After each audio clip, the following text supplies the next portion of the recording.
Buenos días, chicos.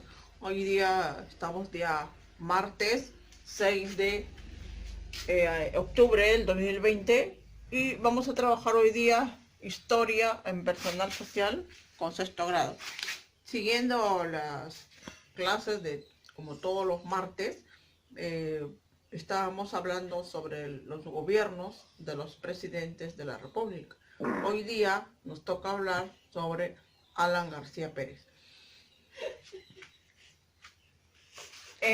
Alan García Pérez, en su primer gobierno,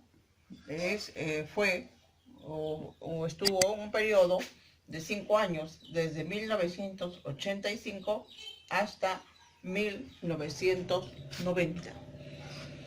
¿Cómo fue las elecciones del primer gobierno de Alan García Pérez?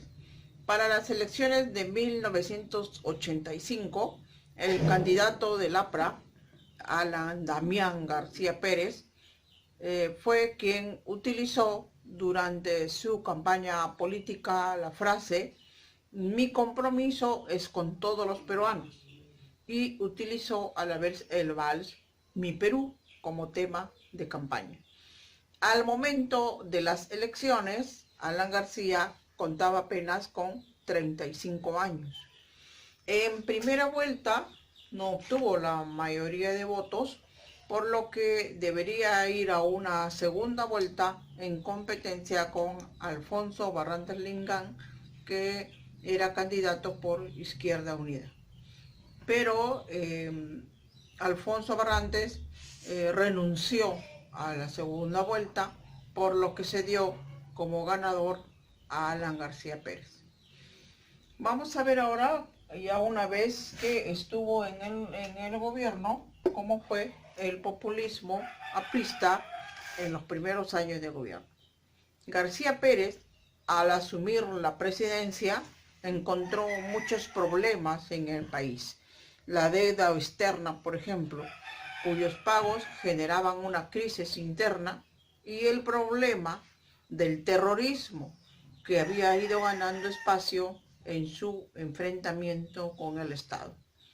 En cuanto a la deuda externa, se dispuso que el Estado peruano solo destinaría el 10% del valor total de nuestras exportaciones al pago de la deuda externa. Solamente una mínima parte el presidente autorizó para que se haga el pago de la deuda externa. La intención era que nuestros acreedores tuvieran un incremento en el monto de compras a nuestro país, para que dicho porcentaje sea mayor. Pero nuestros acreedores y los organismos internacionales, como el Fondo Monetario Internacional, FMI, y el Banco Mundial, reaccionaron aislando a nuestro país del sistema económico y financiero internacional. O sea, ya no se exportaba, ya no había comercio a nuestro país, ¿no? Porque lo consideraba no elegible para nuevos préstamos.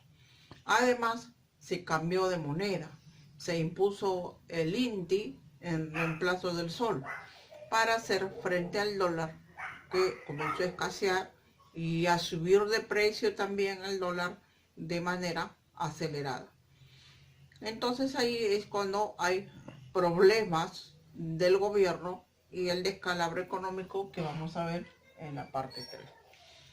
Debido a los excesivos gastos en que incurrió el Estado, a la imposibilidad de recurrir a préstamos en el exterior y a la emisión de billetes sin respaldo que comenzó a tener el gobierno, comenzó la crisis o el descalabro económico. A finales de 1987, el gobierno perdió el control de todo este proceso económico, ¿no? Se llevó a cabo la crisis totalmente en nuestro país. El INTI se devaluó frente al dólar y apareció el fenómeno de la hiperinflación. Estábamos más endeudados de lo que podíamos pagar. Todo ello trajo como consecuencia la disminución de la producción interna, el crecimiento desmesurado del contrabando, el empobrecimiento de las personas y la reducción del empleo. Luego vamos a ver acá qué pasó con la estatización de la banca. El gobierno de Alan García Pérez acusaba a los empresarios del país, a los que tenían sus grandes empresas, de ser culpables de la severa crisis económica que afrontábamos debido a que el dinero que se obtenía aquí, fruto de las ganancias, se lo llevaban fuera del país, porque eran compañías extranjeras que estaban invirtiendo acá en el Perú. Entonces, él tomó la decisión y en julio de 1987, en su mensaje a la nación, como se hace todos los años, los presidentes de la República, el presidente anunció la estatización de los principales bancos y financieras del país. Esta medida trajo muchas consecuencias negativas, ¿no? Se generó un movimiento político imprevisto liderado por el literato Mario Vargas Llosa. Dicho movimiento se llamó Libertad, en protesta del mal gobierno que estaba llevando a cabo Alan García Pérez, ¿no?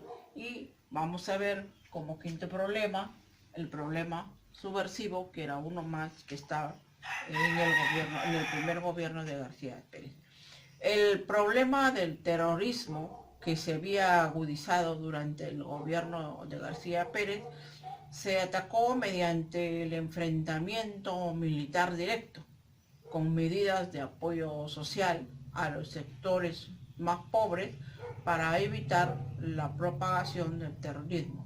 Se ayudaba a las personas que más lo necesitaban, porque se decía que de repente por ahí estaba el terrorismo, ¿no? Porque había bastante pobreza. En junio de 1986 se produjo el amotinamiento de los presos por terrorismo en los penales de Lurigancho, Santa Bárbara y El Frontón. Este motín fue derrotado con la intervención de las Fuerzas Armadas, los militares, con un costo de casi 400 muertos. Con el objetivo entonces de derrotar ya a Sendero Luminoso, se creó el Grupo Especial de Inteligencia llamado GEIN, cuya labor posteriormente tuvo resultados óptimos. También aquí se creó la Policía Nacional del Perú, integrándola en una sola. Estaba dentro de la Policía Nacional del Perú la Policía de Investigaciones del Perú, llamada antes PIP, la Guardia Civil, ¿no?, que también funcionaba una sola, y la Guardia Republicana. Todas estas se unieron y formaron la Policía Nacional del Perú, que es lo que tenemos hasta ahora, ¿no? Entonces, todas estas cosas negativas, vamos a llamar, ¿no?, porque la mayor parte fue cosas negativas que sucedieron durante el primer gobierno de Alan García Pérez. Se dice, la mayor parte comenta que de repente debido a su edad, él no pudo frenar a tiempo todo lo que le venía, todos los problemas que tenía durante este gobierno, ¿no? Porque ya hemos dicho que solamente tenía 35 años cuando entró al gobierno, debido a su juventud, su inexperiencia, de repente no pudo gobernar, ¿no?, con esa actitud fuerte, decisiva que tienen que tener los presidentes, ¿no?, y sobre todo imponiendo la autoridad y la inteligencia también. Luego vamos a ver ya durante terminó él su gobierno en 1990 y luego ya viene, que lo vamos a ver en la próxima clase, el gobierno de Alberto Fujimori, que ya todos hemos conocido, y ustedes también pues tienen alguna idea de quién es Alberto Fujimori, ¿no? Eso lo vamos a ver en la próxima clase. Hasta acá hemos trabajado un poquito y hemos conocido a Alan García en su gobierno, como fue el primer gobierno de Alan García. Van a trabajar entonces su módulo, las páginas 33 al 37, y allí también tienen un repaso, porque ya estamos terminando el tercer bimestre y a la próxima clase ya empezamos el cuarto bimestre. ¿Chicos? Entonces, nada más decirles que tengan un buen día, nos vemos mañana y no olviden siempre de hacer la práctica de lavado de manos y no salir de casa. Chao.